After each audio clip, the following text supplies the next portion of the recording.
কৃষ্ণা। আজকের রেসিপি বাহারি ভুট্টা। এই বাহারি ভুট্টা তৈরির জন্য আমি নিয়ে নিয়েছি 4টি বয়েল করা ভুট্টা।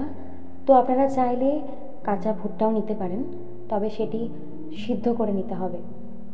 তো প্রথমে ভুট্টাগুলিকে স্লাইড করে কেটে নিয়ে তাতে কর্নফ্লাওয়ার এবং নুন দিয়ে আমি এটি মাখিয়ে রাখবো। এরপর একটি কড়াইয়ে দিয়ে দেব সর্ষের তেল পরিমাণ মতো।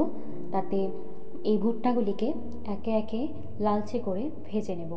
এরপর কড়াই গরম হলে আবারও দিয়ে দেব পরিমাণ মতো সর্ষের তেল ফোড়নের জন্য,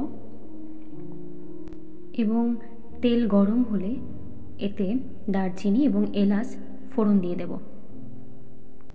এরপর কাঁচা লঙ্কা, আদা এবং টমেটোর একটি পেস্ট দিয়ে দেব।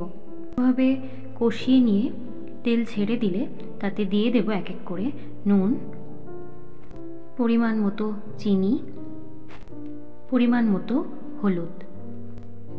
এটিকেও ভালোভাবে কষিয়ে নিয়ে পোস্ত, কাজু বাদাম এবং চাল মগজের একটি পেস্ট ভালোভাবে কষিয়ে নেওয়ার পর এরপর দিয়ে দেব স্বাদ বাড়ানোর জন্য ঘরে বানানো টমেটো সস।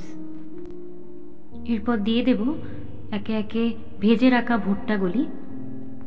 এরপর মশলার সাথে ভালোভাবে ভুট্টা মাখিয়ে নেওয়ার পর দিয়ে দেব গরম জল।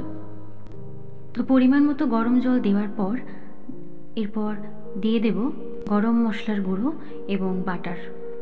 এরপর গ্যাসের ফ্লেম কমিয়ে দিয়ে অল্প আঁচে 5 মিনিট ঢাকা দিয়ে রাখবো। তো তৈরি আমাদের বাহারি ভুট্টা। ভগবানকে নিবেদন করুন একটি তুলসী পত্র দিয়ে। হরে কৃষ্ণা।